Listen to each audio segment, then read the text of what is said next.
This video describes how probability theory can be used to assist in the evaluation of Batson challenges. The Batson challenge refers to the objection to a peremptory challenge on the grounds that the other party used it to exclude a potential juror based upon race, ethnicity, or gender.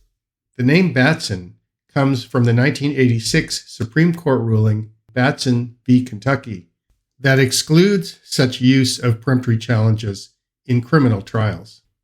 Subsequent rulings have extended Batson-type challenges to civil litigation and, in some states, to more general cognizable groups. The party raising a Batson challenge must make a prima facie showing that the opposing party's use of a peremptory challenge was discriminatory and impermissible.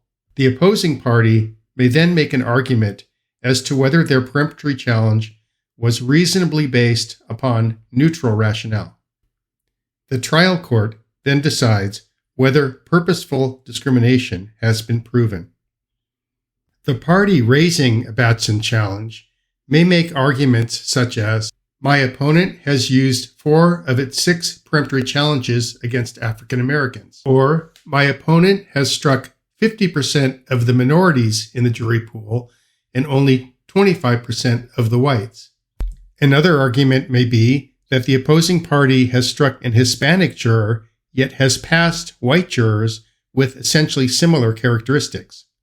These statements imply that such numbers could only be the result of bias on the part of the opposing party.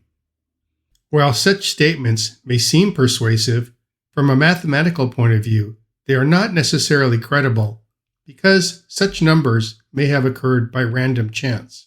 Take, for example, a situation where a litigant is exercising 6 peremptory challenges against a venire of 18 potential jurors. 12 of those jurors are white and 6 of them are minority. The litigant exercises 3 peremptory challenges against minorities and 3 against whites. The litigant has therefore struck 50% of the minorities and only 25% of the whites. While this may seem prejudicial, straightforward probability calculations show that this could happen simply by random chance 25% of the time. On the other hand, if just one of the peremptory challenges is changed from a white to a minority potential juror, the probability of this happening randomly is less than 5%.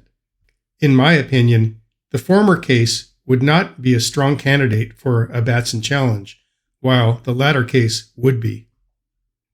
I have written a computer program that uses probability theory to detect whether a litigant has engaged in discrimination in the exercise of their peremptory challenges. The program takes as input a list of prospective jurors, including their gender, ethnicity, and any other protected characteristic. The list can also include jury questionnaire responses and information obtained during voir dire. Peremptory challenges are then entered for each litigant. The program then investigates the common characteristics of the struck jurors for each litigant, and it uses probability theory to calculate the likelihood that these common characteristics were selected purposefully rather than simply by random chance. If those characteristics included gender, race, or ethnicity, a Batson challenge may be warranted. In this example scenario, we can see that the plaintiff, represented in blue, has selected peremptory challenges based upon the education level of the prospective jurors, whereas the defendant, represented in orange, has selected peremptory challenges based upon ethnicity. In this scenario, there is a strong case for a Batson-type challenge against the defendant. Contact me if you are an attorney or trial consultant interested in learning more about my services or software.